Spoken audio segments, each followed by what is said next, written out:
as a balloon shoots up.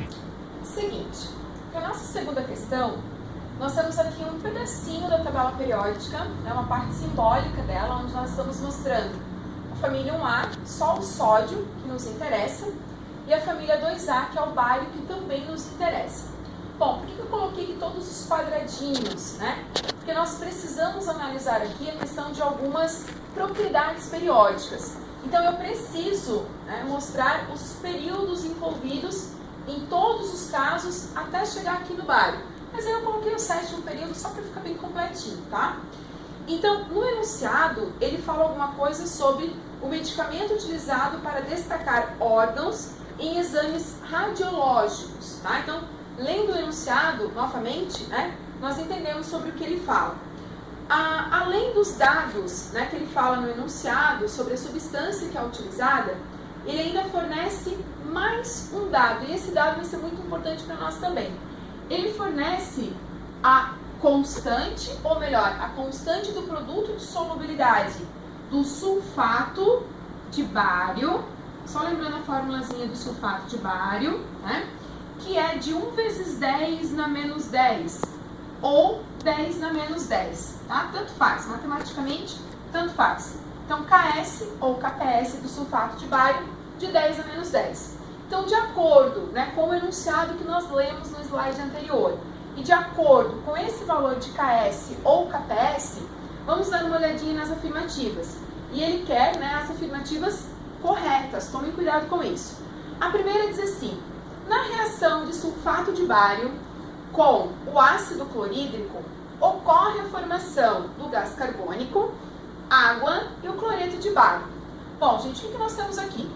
Sulfato de bário. Então, o sulfato de bário, ao reagir com o ácido clorídrico, nós teremos uma reação de dupla troca. Só não esqueçam de um detalhe. O bário, ele está na família 2A, ele tem carga fixa mais 2. O sulfato proveniente do ácido sulfúrico tem carga menos 2. No caso do ácido clorídrico, o hidrogênio tem carga mais 1 e o cloro menos 1. Uma vez que eu faço a dupla troca, ou seja, o cátion da primeira molécula se liga ao ânion da segunda, e o cátion da segunda molécula se liga ao ânion da primeira. Notem que a soma das cargas não vai dar zero, ou seja, mais 2 menos 1 não zera. Assim como menos 2 mais 1 também não zera. Então eu preciso multiplicar a molécula do ácido clorídrico por 2. Para quê? Para que eu tenha o dobro de carga do cátion e o dobro de carga do ânion. Então, fazendo a reação de dupla troca, nós teremos aqui o cloreto de bário. Não esqueçam que o ácido clorídrico foi multiplicado por 2. Então, eu terei uma atomicidade de 2 aqui para o cloro. Então, o bário continua sendo mais 2, o cloro continua sendo menos 1. Então, 2 vezes menos 1 menos 2, com mais 2 do bário, zero. E aí, no caso, o hidrogênio, ou melhor, os dois hidrogênios, se ligam ao sulfato, formando o ácido sulfúrico. Lembrando novamente das cargas. O hidrogênio tem carga mais 1 e o sulfato menos 2. Então, 2 vezes 1, 2, com menos 2, zeramos. Então, ele fala novamente que a reação do sulfato de bário com o ácido clorídrico vai ocorrer a formação do CO2, água e cloreto de bário. Não, vai formar o cloreto de bário e o ácido sulfúrico. Então, nesse caso, a água e o gás carbônico não serão formados. Então, essa afirmativa 1, ela é totalmente falsa. Nós não temos a produção dos produtos que ele diz que nós formaríamos. Na afirmativa 2, ele coloca o seguinte: o raio atômico do bário é menor que o raio atômico do cálcio. Galera, família 2A, tá? Aqui na família 2A, nós começamos com o berílio no segundo período, temos o magnésio no terceiro período e temos o cálcio já no quarto período. Lembrando que o período indica quantas camadas eletrônicas o elemento possui. Então, se o cálcio ele está no quarto período, significa que ele tem 4 camadas, K, L, M e N. E se o bário está no 6º período, significa que ele tem 6 camadas, K, L, M, N, O e P. Quando nós analisamos o raio atômico de elementos numa mesma família, conforme nós vamos descendo nessa família, o número de camadas vai aumentando. Logo, o raio atômico também vai aumentando. Isto significa que como o bário ele tem 2 camadas a mais, em relação ao cálcio, ele possui o maior raio atômico e não o cálcio. Por isso, a afirmativa 2 também é falsa. A afirmativa 4 diz assim: o potencial de ionização do bário é maior que o potencial de ionização do sódio. Gente, primeiramente, o que é potencial de ionização? Potencial de ionização é a força necessária que eu preciso fornecer para um átomo, no seu estado fundamental estável, gasoso, para que ele consiga fazer a doação de um elétron, ou seja, seria a sua primeira energia de ionização. Bom, é claro que quando o raio é muito pequenininho, a eletrosfera está muito próxima do núcleo, e isso impede com que o elétron saia com facilidade. Portanto, eu tenho que fornecer a esse átomo uma alta energia de ionização.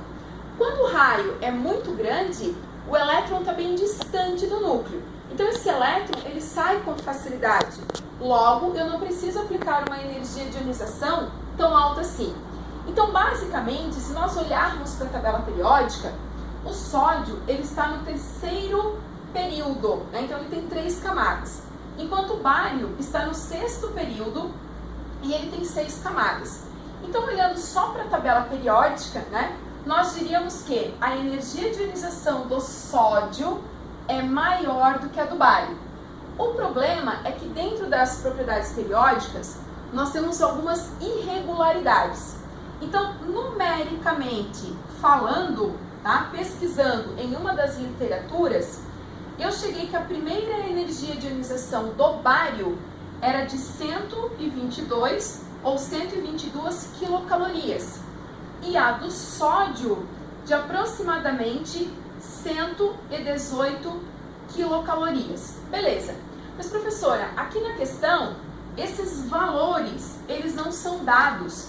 E se vocês perceberem, a diferença de energia de ionização é muito baixa. Então, como que eu vou saber distinguir isso na prova sem os valores de energia de ionização? Bom, quando eu trabalho com elementos diferentes, famílias diferentes e períodos diferentes, uma dica: olhem a carga nuclear, ou seja, a quantidade de prótons que esse elemento possui. Então, a carga nuclear do bário é 56, ou seja, 56 prótons.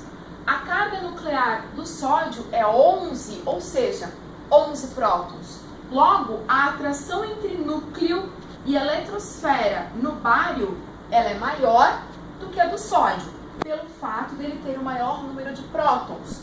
Logo, se a atração entre núcleo e eletrosfera é maior, para retirar um elétron do bário é mais difícil. Logo, eu preciso aplicar uma maior energia de ionização. Isso faz com que a afirmativa 4 seja verdadeira. No caso da 8, ele diz assim: a eletronegatividade do bário é maior que a do cobre. Gente, o cobre ele está lá na família 2B.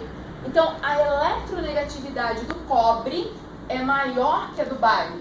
O bário ele é menos eletronegativo, portanto, mais eletropositivo. Então, a afirmativa 8, ela é falsa. Bem simplesinha essa 8 aqui. 16. O bário normalmente forma o cloreto de fórmula bário Cl. Não, ele forma o cloreto de bário, onde nós temos bário Cl2. Então, a 16, ela também é falsa, por conta de um cloro, mas é falsa, tá? Uma suspensão de sulfato de bário deve conter cerca de 0,00137 gramas de bário dissolvido. E é aqui que nós vamos utilizar esse valor de KS. Então, lembrando, o sulfato de bário, ele é um sal. Ele é um sal e ele é uma substância iônica, portanto sólido à temperatura ambiente. Em suspensão, em meio aquoso, ele irá se dissociar em bário mais 2, aquoso, e sulfato menos 2, aquoso. Como ele é um sal pouco solúvel, eu tenho sulfato de bário se dissolvendo e eu tenho sulfato de bário dissolvido voltando para a condição de bário. Então, quanto que eu tenho de sulfato de bário dissolvido? Eu desconheço, eu não tenho essa concentração. Bom, como os coeficientes, né, estequiométricos são todos 1 para 1 para 1, a concentração de bário dissolvida também será X, porque se 1 está para 1, X está para X. Lembrando, né, concentração molar, mol por litro. E lá no sulfato a mesma coisa. Se 1 está para 1, X estará para X. Lembrando que substâncias sólidas não entram em nenhuma expressão de equilíbrio. KC, KP, KPS, nenhuma delas.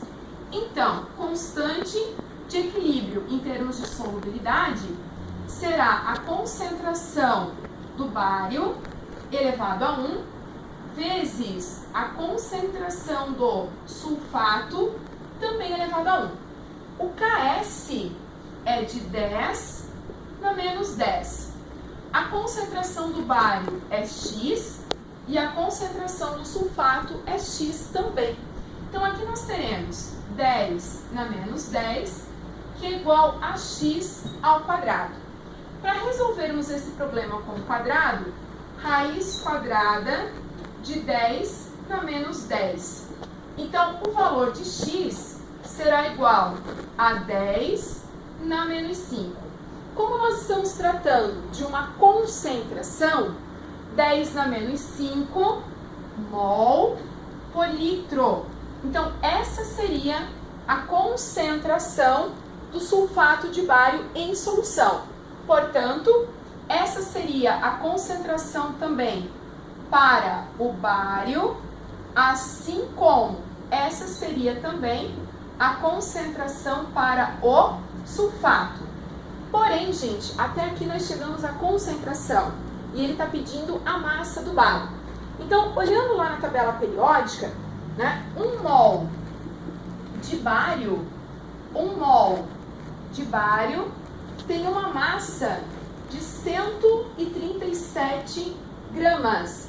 Se nós estamos trabalhando com um número de mols de 10 na menos 5 mols de bário, então nós estamos trabalhando com uma massa X.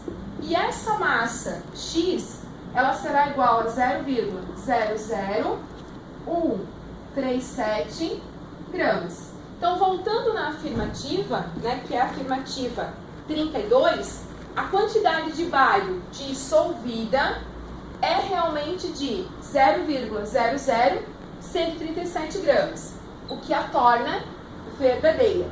E para fechar, afirmativa 64. Se for adicionada à suspensão de sulfato de bário uma solução de sulfato de potássio, o teor de bário livre deve aumentar. Gente, o que acontece aqui, ó? O sulfato de bário, ele tem como ânion o sulfato. Se eu adicionar sulfato de potássio, eu terei a adição de mais sulfato a essa suspensão.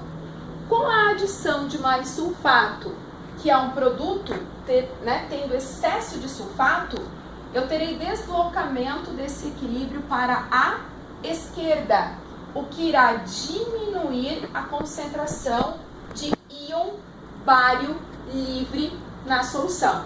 Então, já me adiantei aqui, a 64 é falsa.